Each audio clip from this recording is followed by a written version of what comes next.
Oops. I don't know why it's recording. Sorry. No worries. Hi, Paul. Our colleague Paul from ETOA, he's behind the scenes. I think I'm recorded something, Paul, by mistake. Ah, right. Yes, I heard that. That's usually what happens when we start the webinar. Exactly. It automatically starts. So let's see if we can pause it. Cool. That's a good idea.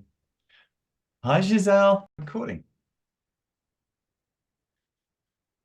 Good afternoon, everybody. Good morning, everybody in South America. A very, very warm welcome to the webinar on the South American and in particular the Brazilian market. My name is Paul Wagner from the Nordic Tourism Collective. We're a not-for-profit tourism community in the Nordic region. And together with our partners at ETOA, we're delighted to bring you this insight into this really important and exciting market down in Latin America. And we have an amazing panel with us today, all the way down, mainly from Brazil. And I'll be delighted to introduce you to them in a second. Can I just ask if anybody wants to make any questions to our panelists, please go to the Q&A button at the bottom of your screen and put your question in there, and we'll try to get to as many as possible at the end of the webinar. Now I'd like to introduce you to the wonderful panel. First of all, Fabiano Camargo from the tour operator CT Operadora. Hi, good morning, Fabiano. Also to Carlos Antunes from TAP Portuguese Airline. Good morning. Good morning. Roberto Nedelciu, owner of Radio Viagens Turismo. Good morning, Roberto. Artur Andrade from Panrotas in Brazil. Good morning to you. And finally, I'd like to introduce you to Giselle Abrao, the founder and owner of Global Vision Access, the leading marketing and communication company in the tourism industry in Latin America. And can I ask you, Giselle, to start maybe sharing your screen ready to give us an introduction, a general introduction into the markets, and just share your screen and off we go. So Giselle's going to be setting the scene for us. Over you go, Giselle.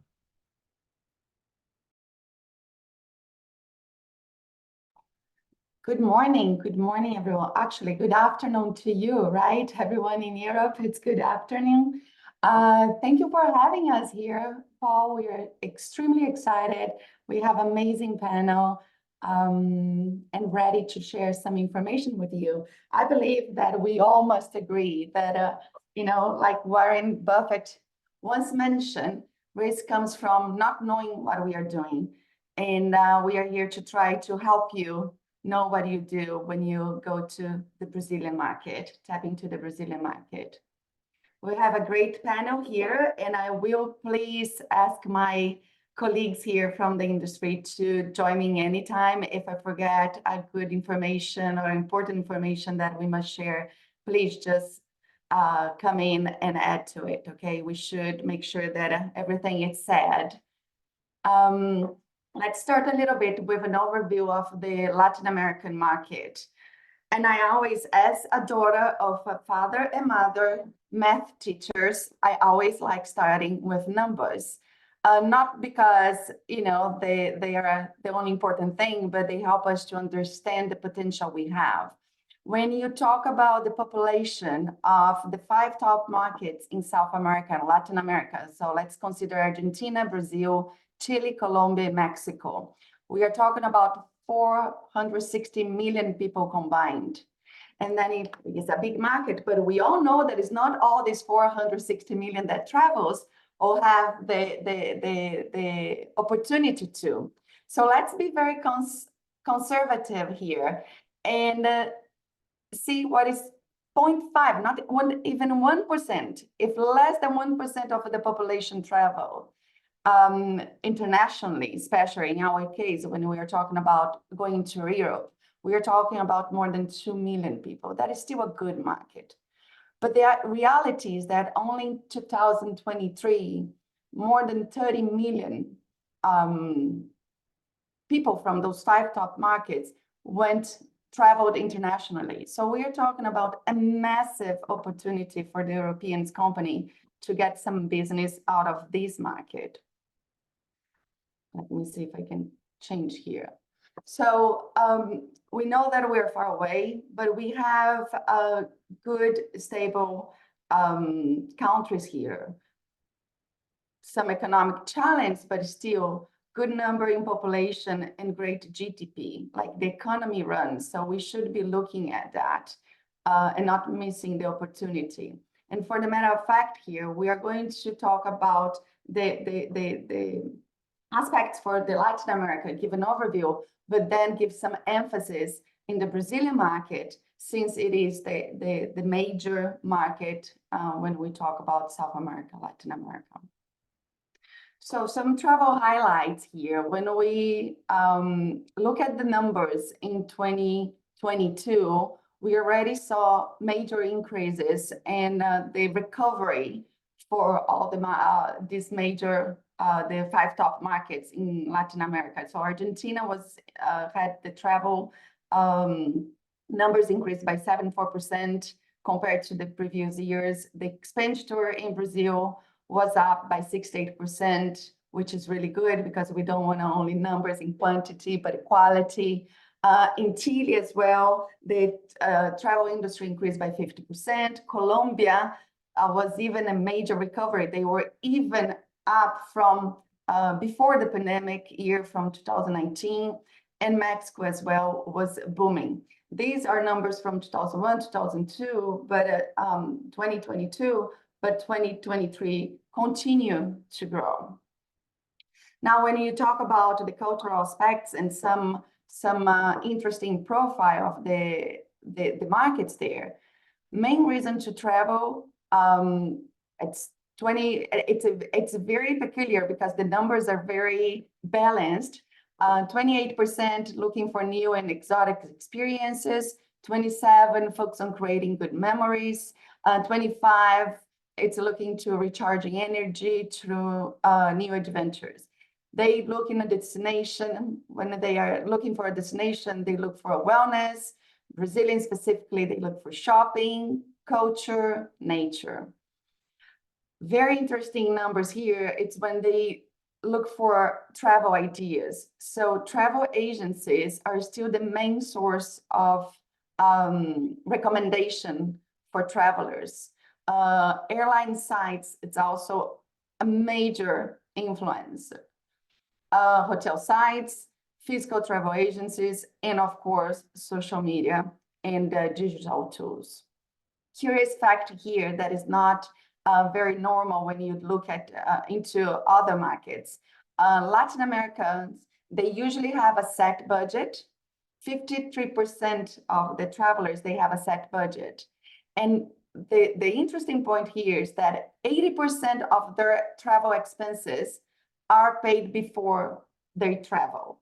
So for the travel companies in Europe, this is a very important part of it, because when you're offering them something, make sure to include as much as possible to the itineraries and the opportunities there, because they want to have it all settled and paid and before they go.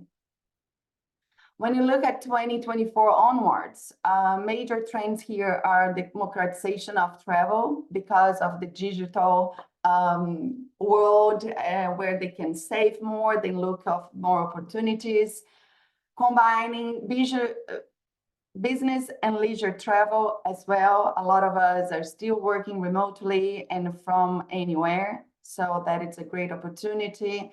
Destinations inspired by media, so content platforms are huge and must be looking at. Environmentally conscious travelers, some markets more than others, but every single market it's moving towards that path, and something to look into. Outlook for 24, travel remains a priority. We are seeing that numbers still, they're still growing when it comes to quantity and quantity, arrivals and revenues. Carbon taxes, visitor taxes, mandatory climate rules will place some limits, but not restrain them from traveling. Travel and travelers will become more responsible and sustainable. Longer and slower tours, and continuous changing seasonality. I think we are going to tap into that more in detail in a little bit. So that is about the Latin America overview, Paul. Thank you very much, Giselle. Thanks for the great insight into generally into the market. Can I just put a couple of questions to you and the panelists? The general spend in destination, I think that's very important for our audience. Would you say that generally the travelers from your region spend a good amount of money on the shopping, on the coffees, on the meals when they're on the holidays? Are they maybe good spenders, would we ask? I think the majority of expenditure, it goes to hotels, attractions, and meals. Brazilians, more specifically, they like the shopping. I would not say that it's the rule for all the other markets in Latin America. Brazilians, they like adding that part of the experience into their itineraries. But please, some of you, but when you check, when you put together the itinerary, most of expenditures would be in experiences, attractions, and meals and accommodations. Super, thank you very much.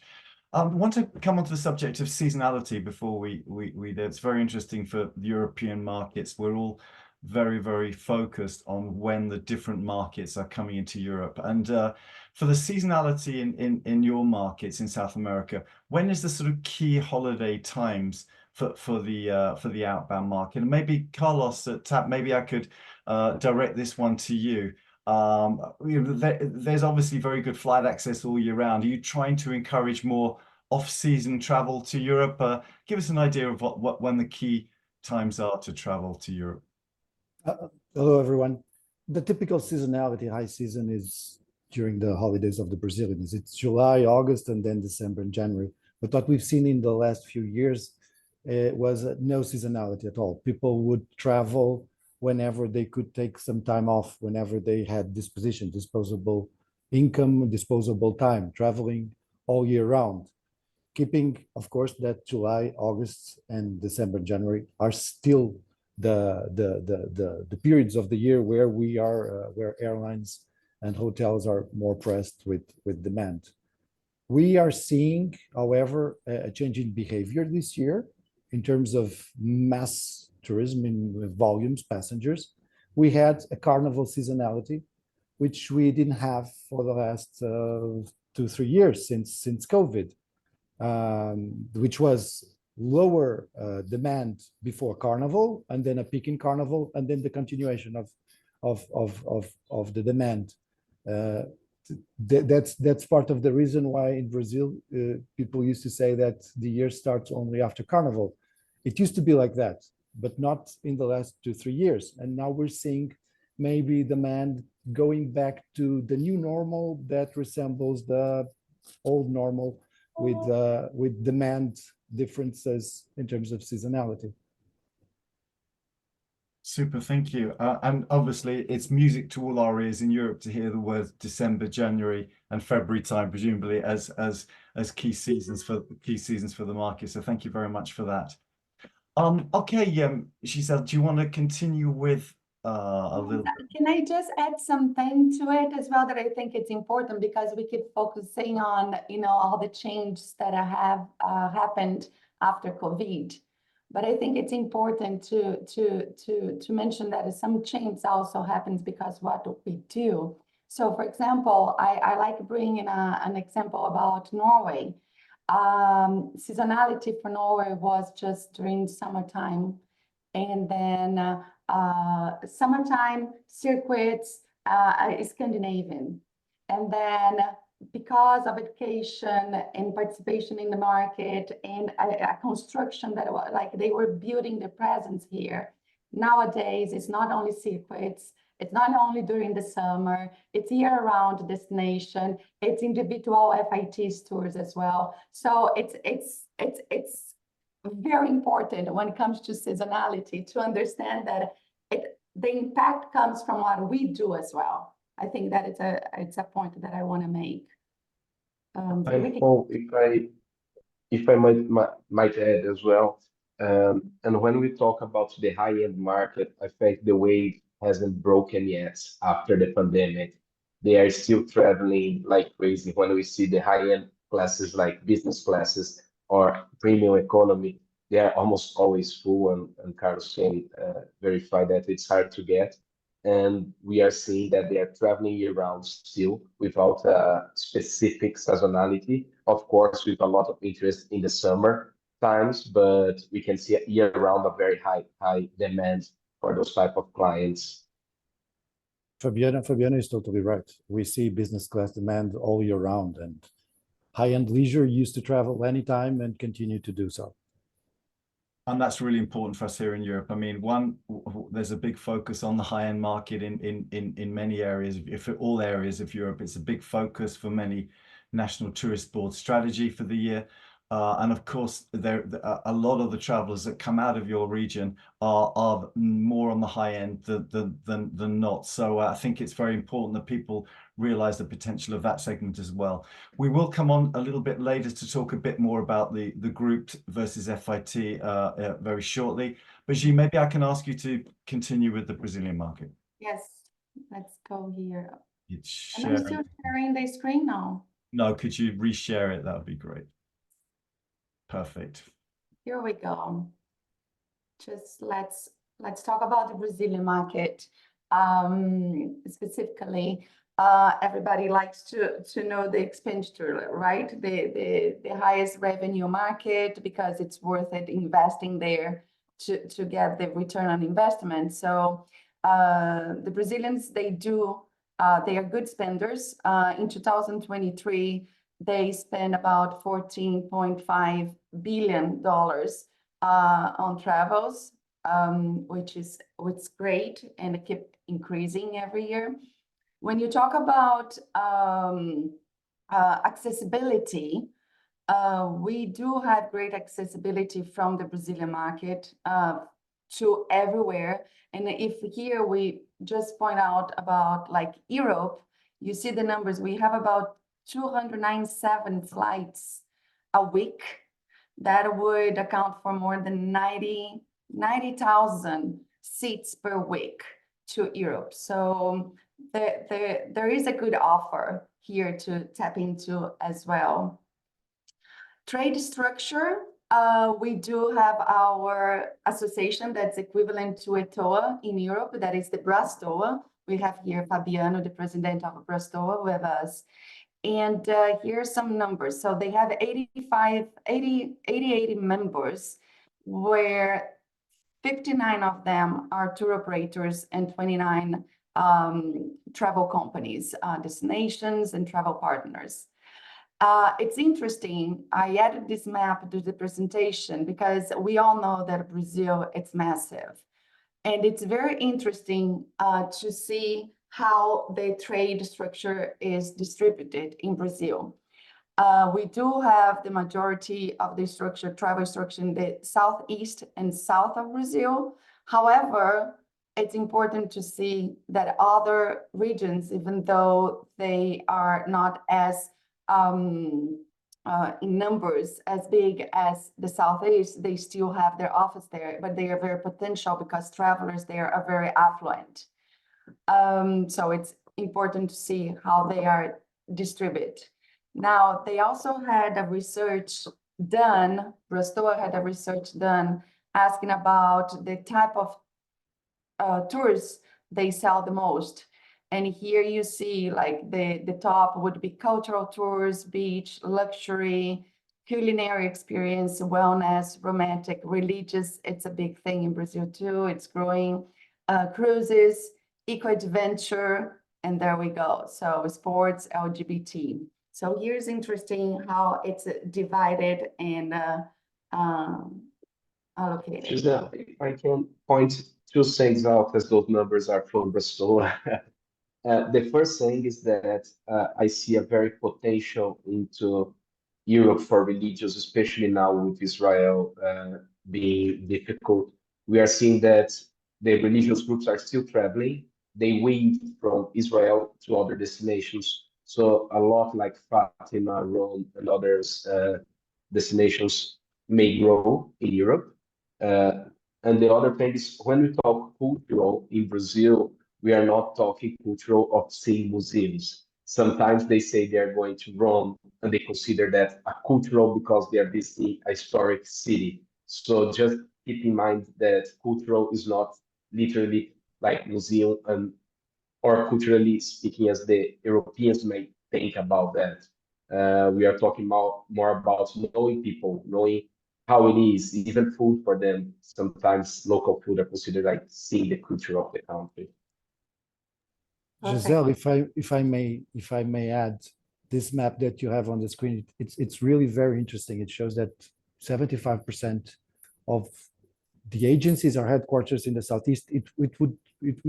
We could think that the business only exists in the Southeast, but the passengers are all over the country.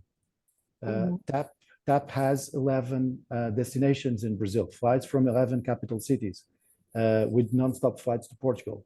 And although we do see a concentration of sales in the Southeast because of the headquarters of the travel agencies being in the Southeast, their travel agencies spread it all over the country and passengers. So this is a huge opportunity, not only in the Southeast, but throughout the country.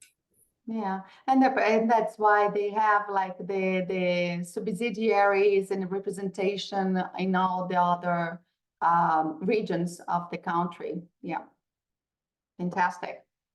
Can I move on? So still on the trade structure, so we have the tour operators, Brastoa, and then we have like the above, the Brazilian Travel Agent Association that counts with more than 2,000 members and are responsible for more than 80% of the travel sales in the market. Good structure. They are represented in every single state. So also something that works well in the country. Now, after COVID, we saw the appearance of a lot of groups of travel agents, these network groups. So travel agents, they got together to help each other to survive or to evolve, get better and get more opportunities. And now we see many of them doing very well and pushing each other and moving the industry in a very positive way. So here we have Integração Trade, Rogéria Travel Designers Group, Go Agentes, many of them to show few examples that are really getting that synergy, integration, collaboration going, and it's being very positive for the industry in the country as a whole. And of course, we have travel associations that give all the support and push to the members, that the Luxury Travel Association, ABETA, that's the Adventure, EGLTA, it's very strong over there, CLIA, the LGBT Chamber of Commerce, and of course, Brastoa. So when you think about that, it is a new industry in the country, but it really good, well structured. And that brings a lot of opportunities for the ones that are coming from abroad. Now we have several major events in Brazil for different segments. So we have for luxury, we have just for networking and business focus. We have the WTM, festivities for the MICE, for the ski. So, and the majority of them are in São Paulo because of the infrastructure, the ease of access, the flights get there. So it's easier to get everybody from Brazil and outside of Brazil connected. But some event organizers are already doing the changing their location every year, which is very good, and points out what Carlos was saying here, the importance of being in the other markets of the country because they are extremely potential and affluent. We also count with the trade media, and they are here. You see the numbers. Panrotas is here with Artur, and they are great partners, big influencers when it comes to content distribution, updates, and so on. So we have Panrotas, Mercados de Eventos, and Brazil Tours, where information is being distributed, shared, and making sure that the industry keep going. This is one part that I would like to mention, tap into it, but I think during the conversation, the Q&A, we are going to be able to talk a little bit more about that. I think the Fabiano and Roberto would help us a lot when it comes to that. The cultural nuances, Brazilians, we do feel that we are special. We want to be treated as one. So a major thing, I think, when it comes to cultural nuances is the communication, interpersonal relationship. We are very directive, most of the time very expressive, and we appreciate relationship. We have no individuality, no limits. We like being close, we like being around. And for Brazilians, a smile goes a long way. A long way. You might be saying no to them, but say no with a smile, because then they accept the no. And it's very important to understand that we are very alive, very happy, and this is important to feel this exchange, to feel that going. Lifestyle and core values, we are very sociable. We love enjoying our time, hanging out, having fun, very flexible, and improvisation is a big thing. Like, in a way, we are spontaneous. I know that there are a lot of rules that everybody must follow, but Brazilians, they like to see if we can do some tweaking and be very spontaneous. We don't have everything on schedule. We are much more casual around that. And that is in business and in travel, okay? You see, when you work with Brazilian companies, we are much more casual, but that doesn't mean that we're not professional. We are super professional and very workaholics and involved in our work life. But we are more casual. We are more just Brazilians. About dietary habits, we love diversity, and the scheduling time off, we usually eat later or we eat snacks, or so being flexible about scheduling, it's good. I know that some countries, they have early early habits for eating and things like that. So just understand that we like diversity, and the time scheduling a little bit more flexible. Service expectation, we are very aware, like, or oriented for cost benefit. We don't mind paying, but we want to know what we are getting for it. That's for sure. And detail oriented. If you tell me something, just give me that thing. Don't, because I'm paying attention on what I'm paying. Language can be a barrier, okay? We speak Portuguese. Not many people besides the Portuguese speak the language, so we know that can be a challenge. But we are also open about that. We try, because of our flexibility, spontaneously, we like, can be a barrier, but it can be worked on it, okay? So just few points to address, but I'm sure we can mention that during the Q&A. We can talk about that during the Q&A as well. Thank you very much, Giselle. If you want to stop the sharing, then we'll open a couple of questions while we're thinking about it. I just took a couple of notes when you were talking. Once again, this traditional tourism model that the Brazilian market is made up is really interesting, and I think you've made a very good case of how solid it is. So if people are looking in the audience to figure out a way of getting in there, it's probably not the most complicated markets. It's very well established and very strong in many ways, with a good structure around it. I was going to ask a question to the panel actually about one thing. You said Brazilians are very spontaneous. How about when they book their holidays? Do they book well in advance of their holidays, or are they kind of very last minute? Anybody interested in answering that? Maybe Roberto, because running your operation, do you find that bookings come in well in advance or not? Good morning, everybody. Or good evening.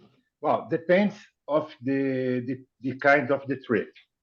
The Brazilian normally booking in the few days before the trip.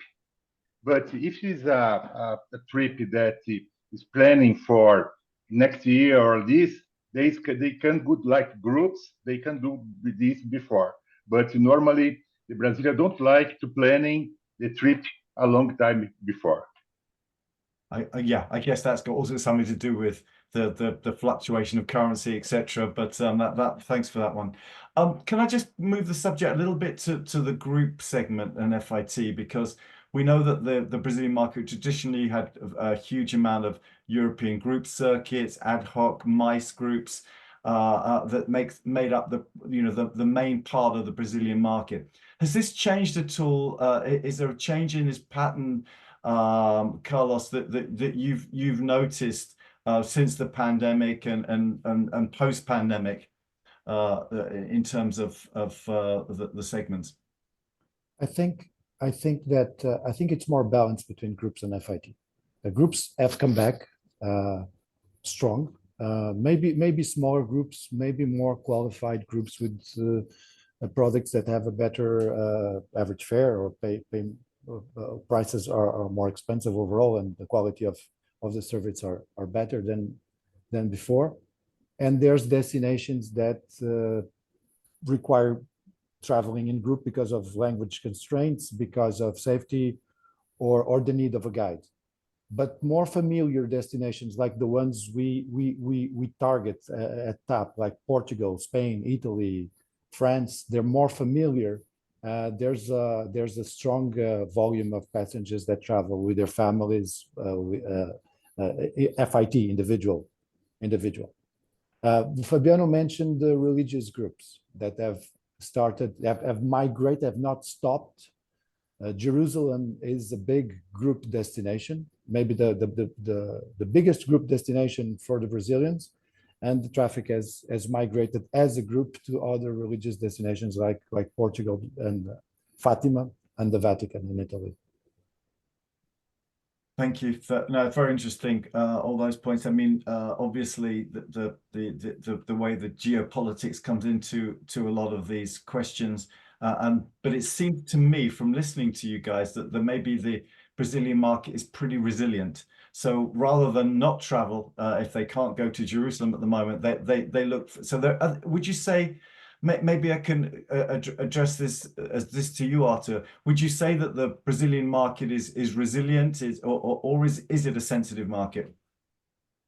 It's very resilient, and after the pandemic, the group is an example. Everybody thought nobody's going to travel in groups anymore, and groups, it's very consistent. It's very strong in Brazil now. I just talked to a CVC director. CVC is the biggest tour operator here, and they say in Europe, circuits is the #1 product. So it came back very strongly. It also, what changed after the pandemic, and I think it's important to say, is in terms of distribution. After the pandemic, the consumers went either to the travel agencies or to the direct suppliers to buy direct to the suppliers, because the OTAs will have very serious problems with 2 OTAs in Brazil. It was very difficult to talk to OTAs, so the consumers went to travel agencies and to the direct to the consumer. Focusrite has a research and a study saying that the direct to consumer will grow a lot in Brazil, but also the travel agencies will be very strong because, as Carlos said, when they go to Europe, they feel comfortable to visit Rome, to visit Lisbon, but they want to know what to do, and there is so many information in the internet, and the advisory of a travel agency is very recommended. So I think it's a resilient. Everybody wants to travel more than ever. It's a trend after the pandemic, no matter what time of the year. So I think Brazil's travel industry is very resilient and very big. I would also like to make a remark on the flights that Carlos was telling that TAP has flights from like 11 cities in Brazil, but we still have the flights concentrated in São Paulo and Rio. 80% of the international flights, they are in São Paulo, 60%, and Rio like 20%. So and there is money and there is people willing to travel around all over Brazil. The agribusiness is very powerful in Brazil. They have money, they don't know how to travel sometimes. That's why we see the groups coming back a lot. We see some travel agents, some tour operators organizing tours for women to travel together.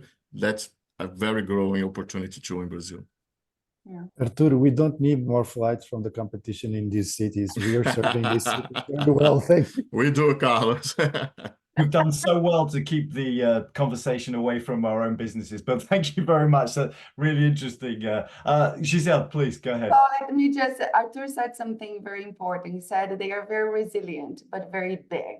And here I want to just step into the big. It's a massive market, and we cannot be blind by generalization, okay? So for example, he mentioned CVC, that is the biggest travel company in Brazil, and their business are group circuits group. So it's amazing that it's going up because it's moving the company and growing. But it's so many other companies, Teresa Perez, Raido, CT Operador, they are not focusing, they don't focus on group, they focus on quality, not necessarily quantity, number of travelers, but how they travel. So don't be blind by generalization, because there are, it's huge, it's very diverse, the interest, you cannot just label the Brazilians and say they like that, they like beach. If 1% of the Brazilian like snow, you're talking about more than 24 million people. And you cannot just ignore that, you know? So that is very important for when companies are entering the market and trying to get a business. Don't go for what it's specific, like basic and labeled. Brazilians, yes, we do like beach. And we travel to beach. So we do have the most amazing ones, but we go to other ones. But it's not only that. Yes, we like the warm weather, but we like snow, we like experiences. So we go and, so that is important, very important to mention. Don't be blind by generalization. Don't label us, because we are mutts. We are a mix of everywhere, everyone, everything. And that is a huge opportunity for whoever wants to enter the market. Understand that we are nice mutts and we spend a lot. Fantastic. Complete what Gisele said. For example, the people from Rio de Janeiro have beautiful beach, or the northeast of Brazil, beautiful beach too, like to go to North countries in winter, to Finland, Iceland, Norway, in the middle of the winter, to see different things that they see every day in your home. You don't come say the Brazilian like this, the Brazilian like everything. You have a public to sell everything. Okay. We are too many. I think we summarize this by saying that there's something for everybody, and but I think the message that the Brazilian market is generally a resilient one. They don't get put off by issues elsewhere in the world, and they find other solutions. They still want to travel. Those that want to travel will travel somehow. So I think that's a really important message. And the fact that there is so many different segments on the Brazilian market. You've mentioned the religious groups, the cultural ones, the sports ones.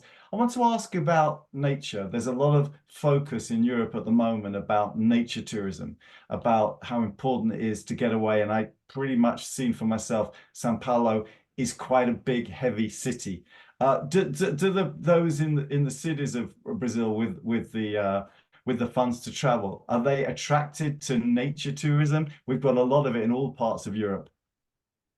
Who would like to answer that one? We can. Oh yeah, please, Fabian. Okay. With that, also with the research that we did with Brastoa, and we had one that we just January. It says that tourism for nature is still increasing. It's a trend that started or was made it faster growth during the pandemic, but it's a trend that has stayed. that people are not only traveling to big cities as they used to, but they would like to go to smaller ones, see the countryside, see nature-wise. Giselle talked about Norwegian, the Scandinavian, and we can see a huge growth into Northern Lights and things like that. So yes, I think it's a trend that came, it's a trend that's staying, and we can see that internationally and internally also in Brazil, people trying to visit more nature and more beautiful spots. Super, thank you very much. That's really well answered and clear. And I think I think there's an awful lot of destinations in Europe. And most countries actually have an amazing nature, and many are quite advanced in their sustainability journey. So hopefully that will continue to grow. I was going to ask a question which is a little bit more about how Brazilians have influenced on their destinations they choose. So what are the kind of hotspots for Brazil at the moment, maybe in 2024? Which are the destinations in Europe that are really hot for various reasons? I know sometimes it can be because there's a soap opera on in Brazil, and I've seen those in Croatia in the past where it was set in a country and suddenly the tourism demand from Brazil was unbelievable. What are the sort of hot destinations at the moment? Roberto, some of you've thought on with your customers? Okay. To let my friend Carlos happy, the first hotspot is Portugal, because the language, because the affinity that the Brazilians have, the long affinity with the European destination. But it should, after the Portugal, we have Italy is along the destination that you sell, Spain, France, of course. But like Arthur said too, many of these countries, when the people go to the big cities or the big capital, Paris, London, or what it is, they don't need the tour operator or travel agents. They do directly for the provider. But when they go have experience, go the different places, go to Algarve or the south of the Riviera Francesa or the other places, they have to have a tour operator or a travel agency to make the program, the travel. There are two research for the Google that the people are trying to buy everything one place. Exactly that the tour operator, the travel agent do. They sell the air ticket, they sell the transfer, they sell the hotel, everything in the place. Yeah, If I may, that's what Arthur was saying, not cutting you, Arthur, but that's exactly what Arthur was saying, that people have come back to the travel agency after COVID. Yeah. And they want the one-stop shop. So the travel agency and the tour operator, they have all that. And talking about destinations, I hear everybody talking about Italy now in Brazil. I think 2024 will be Italy year here. The hotels are full. People cannot find the White Lotus Four Seasons that is very popular here now. I think Italy will be very strong this year in Brazil. Have more flights to Italy. But also, like Roberto said, the secondary or the new countries, like Gisele said, Scandinavia, Iceland. I see many people looking for Iceland because it's new, it's unique, it has experience, it's Instagrammable. Brazilians love to show in Instagram where they are. They are influenced by Instagram too. So it's very important to see these big, beautiful scenarios that attract this kind of traveler. But I think this year will be Italy. I know Tapi flies to Italy too, so Carlos, don't be upset for that. No, I totally agree. I agree that Italy is on the rise, and we also see people, like you were saying, trying to search and to travel to different destinations that are not as crowded as the major European capitals. True. Yeah. I'd like to complete the involved destinations, the trends. I think the North countries like Iceland, Finland, Sweden, Norway, the Denmark is increased.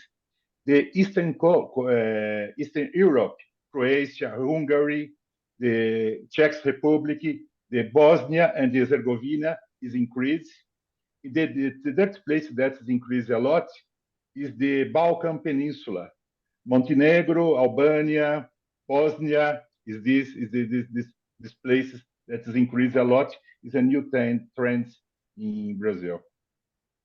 Giselle, I think to make it just a little easier to understand, I think there is one point that is very basic that we could start from. If they know, they go.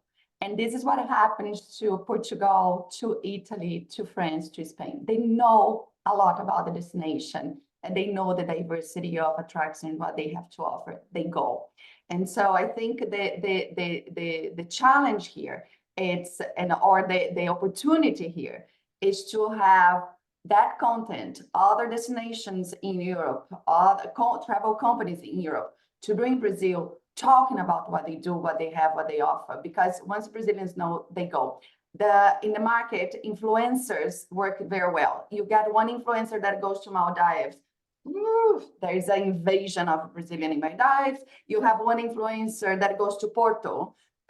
Everybody forgets about Lisbon, goes to Porto. There is an influencer, or not only influencer, but a TV show or a soap opera, or it's, you know, when they learn about the destination, when they learn about what is there to offer, they go. So I think that and because they feel comfortable.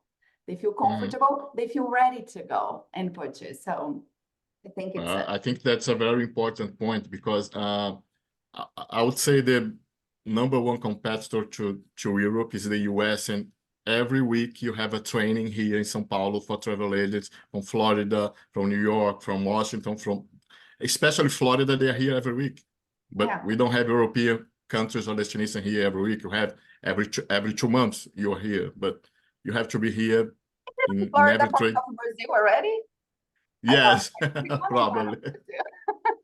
But it's really interesting listening to this, because I think a lot of the audience, you know, we have quite a lot of people in the audience listening from the Balkans, from the Baltics, from the north, from maybe what we would call secondary destinations, who are thinking, wow, maybe there really is opportunity for us. So how would you kind of advise these sort of destinations, or of course established ones and established destinations in the likes of Italy, France, that want to approach the market? What would be the kind of most effective way to tap into the Brazilian market? Would it be to do a kind of road show? Because you mentioned earlier about the importance of not just focusing on Sao Paulo and Rio, but to maybe take in Greater Brazil. What would you say is kind of the best, maybe first or second approach for these destinations? Anybody? Yes, Giselle.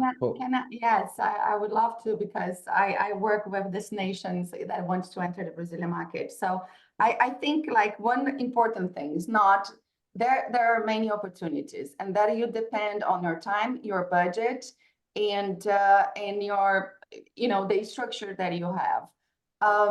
You can go to big events or do a roadshow, but that costs a lot. Do you have that investment to be in the WTM Latin America? I think you should go, because it can be work, but it's costly. But it's not because you don't have that money or that budget that you should not start entering the country. I think there are a lot of affordable ways and smart ways, strategic ways to get into the market. Because I don't know, I'm sure here we have amazing professionals that believe that we have to plant the seeds. We will not harvest anything without planting the seeds.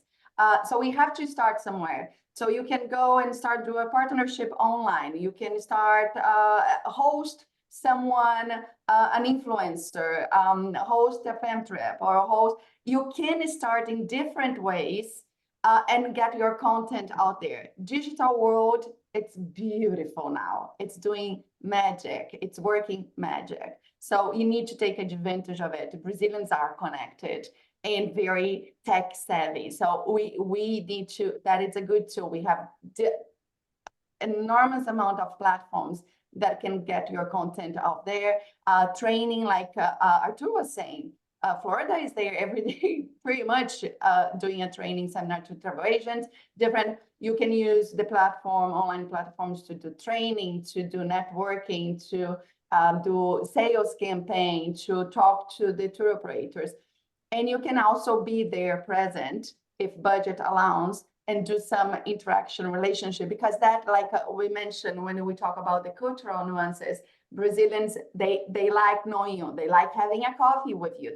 Once they trust you, they are with you forever. So that is also important. So, but you can start planting the seeds online, getting opportunities going, then going presently, like going there on site, meet with people, participate in different events, because doesn't need to be the major one, can be smaller ones, like even Panrotas. Panrotas has small events everywhere in the country every year, that it's smaller, but it's qualified. You can talk to some operators or travel agents right there, right now, and create opportunities. So once again, cannot just label or have a little simple. I know that Europeans are very organized and very good to structure everything. In Brazil, it's completely different. We have to be creative and strategic, because the opportunities are out there. So when we match those two ways of doing things, it's beautiful. Thank you. I think you've helped train a lot of people in that little speech just there. Fabiana, you said something you want to add, I think. No, I think Giselle added it really well at the end. But one thing, when Giselle said, and you as well, Paul, we are very structured. It's a tour operator selling to travel agencies, selling to direct clients most of the time. And with that, finding some partnerships with a few tour operators, and it depends on what you want. If you want to sell escorted tours and volume, you might go to the big ones, or if you want to sell something more niche, like the Balkans, you might find 2 or 3 niche tour operators that will give you the opportunity that you need. And working closely with those tour operators might bring some very, very good results in a cheaper way, of course, doing everything else that you mentioned on there. But as we are structured in that way, it's easier to reach 100 travel agencies through one tour operator than trying to do a lot of road shows. I know it's completely different than US, where you have a lot of independent travel agents that buy directly. Here it's completely the opposite. They would buy through a travel partner, and that makes sometimes a little bit easier to reach a bigger volume of people. Super. And if I may, bottom line, it works. Doing partnerships with tour operators, with media outlets, and taking a plane and coming here and investing. If not possible to do a trade show, to participate at the old basic routine of doing sales calls, very structured sales calls, always pays off. Fabulous. No, great advice, guys. I think it's given us a really nice insight into how people maybe think about maybe putting South America or Brazil into their strategy, into their visits, into their marketing strategy for next year, because there is super amount of potential, and I think you're really exposing this to the audience. We've had absolutely loads of questions, which we really appreciate to everybody that sent them in. We'll try and just do a couple. We've got a few minutes left, but if we haven't got round to you, we'll try to answer you online. We will be sharing the presentation. I hope that's okay, she with the audience later in the next couple of days. We'll be doing that. One question, it's maybe focusing a little bit on the is there a market for walking, cycling, adventure kind of tours in the Brazilian market? Is this a segment that maybe they should invest time as well? Who would like to answer that one? I'm a cyclist. I can do that. Yeah, there's a growing rich market for cycling and tours and Santiago de Compostela and bike rides and bike competitions in Europe. Worth investing. Super. Excellent. Okay, that's great. Is the trend still multi-destinations when I presume this is group and FITs? Will Brazilians tend to go to quite a few places in one holiday, or is there a trend to more slower tourism once they touch down? Any thoughts on that one? Artur, any thoughts on your side? I think it depends on as Carlos said, there are some opportunities to travel, so they they do a quick travel to one destination. But I think the when you are in Europe, you want to travel to more than one city, more than one country. It's easy. And talking about the niches, if the traditional traveler that goes to the circuits, that go to the main cities, they come easily. I think you should, if I could give you an advice, invest in the niches, invest in sports, invest in going to attend shows, concerts, invest in food trips. Food trips is growing a lot in Brazil, luxury travel. So I think, and the tour operators, you have some very specialized tour operators in Brazil that can help you find these niche travelers. I think niche is growing a lot in Brazil, and that would be my advice to invest here now is in the niches. Super. Anybody? Yeah, and just about to add, I think it's a good time to bring back that thing that I mentioned about Norway. It's not because, like, when you talk about trains, it gives the impression that one thing is going better than the other. But it's not because that, for example, in Norway, it's not because people are traveling and doing Norway standalone now that the circuits or the Scandinavian is decreasing. No, the circuit, it's like Arthur said, CVC, it's growing. But also the other markets, the other type of trip, the individual travelers, the standalone destination, the one that wants to, it's also growing. So it's also important to understand. It's not because one is growing, the other one is decreasing. We are seeing most of the opportunities or the niche, like Arthur mentioned, growing. And then you have opportunity for whatever is good for your business or whatever is good for your destination. You just need to have the understand and work with the partners that will help you to create that foundation to grow like continuously and sustainably there. And about multi-destination, most of the airlines have their stopover programs, which incentivize the multi-destination, the primary destination, then the stopover.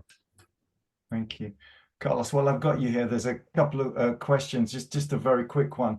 Is the prices of air still very high? I'm saying in general, not necessarily for TAP. And is this some obstacle in getting people over, or are the prices not an issue, or are you short of flights? What's the kind of up-to-date sort of situation with the airlines and prices? The prices are still very high. The prices have became high during the pandemic and in recent years, mostly because of inflation of demand, but also because in Brazil, international airline tickets are priced in dollars and sold in reais. And reais, Brazilian real lost 40-50% of its value in 3 years. So they're expensive. Domestic flying is expensive as well. So we're at the new level. I think we need to get used to the fact that airline tickets cost as much as they cost right now. It's an impediment, it's an obstacle. That's why in Brazil, tour operators and agencies and airlines sell in installments, which helps reducing the impact of the cost of the goods. There's always solutions. Even at the moment, the flights are full despite the prices. Fabiano. Carlos, and I'll change a little bit of subject, but I think price point is high, but people are used and they're paying those prices. I don't see that as imperative. But he mentioned the installment plans in Brazil that we have to pay 5, 6, 7, even 12 times the same price as the price that would pay cash up front. And Brazil has and that's why 80% is of prepayments in Brazil. Brazilians love to do installments. They love to do prepayments. And the other thing is that, and I saw a question somewhere about that sending money abroad costs about 6% to every tour operator, and that's Brazilian taxes. And paying by credit card costs 5%. So people prefer to prepay, do the installments plans, rather than paying on their cards and paying 5% more on taxes when paying directly. And that's why the tour operators in Brazil have such a strong role. They're not only working as organizers of the trip, but they are almost like a bank because they have to pay cash up front for the the partners, but they do the installments to the clients that would pay with a direct reais value, and we take care of the risk of the flotation and all those things and taxes. So that's very important to mention here. That's really good insights, and I think many people in Europe weren't aware of that, but that shows you the importance of the tour operator and why they're thriving post-COVID. I'm afraid we're just about running out of time, everybody, now. So the last sort of few seconds that we have, does anybody want to just sort of summarize in 4 or 5 words, G, maybe to tell us in a few words why the potential of the Brazilian market is so great, and why maybe a lot of the audience should start to consider very seriously about getting in there? Well, I believe there is no secret here. Like we mentioned, it's not only a big market, but a great qualified market. I think our casuality and spontaneity and diversity of opportunities make it easier for everyone to come, enter the market and do business with us. And I think the bottom line is that not only it's good to have Brazilians there, I think this exchange between Brazil and Europe could be extremely beneficial for all the travelers and the businesses. And it's fun. It's fun to do business with Brazilians. It's fun to be in Brazil. I think even if you have to go there for meetings, it's great. It's not that you're only investing in your company, but you're investing in your personal experience as well. I can see here that some of the ETOA members owns Fabiano some beer. They mentioned here Fabiano. Yeah, Peter does. Peter does Yeah. owe me some beer, and Belgian beer, by the way. I think this is beautiful, and it's one of the things that I like the most working with international destinations and travel companies in Brazil. It's being able to build that exchange and provide both sides, the companies and the travelers, with great evolving moments, right? When we share, when exchange, we become better people. So, and there's no secret, it's profitable. I think, G, you're right. I think this cultural exchange and these cultural relationships are important for this world in general. For tourism, it's got such an important role of driving these relationships. And I think everybody listening to you all today will be thinking, wow, I think we need to see what we can do in Brazil, because with characters and personalities like all of you leading the tourism way, I think there's a huge potential for everybody listening today. So I'd like to thank everybody, all our amazing panelists, for your wise words today. To our audience, of course, who've joined us, the recording will be available to those that missed it. So any of your colleagues and friends will be making this available to everybody. And a big thanks to our friends and partners at ETOA for hosting this with us. And hopefully a message to all of you, think Brazil and think South America, and wishing you all a great afternoon. And thanks again, panelists. Wonderful. All the best. Yeah. Take care. Bye.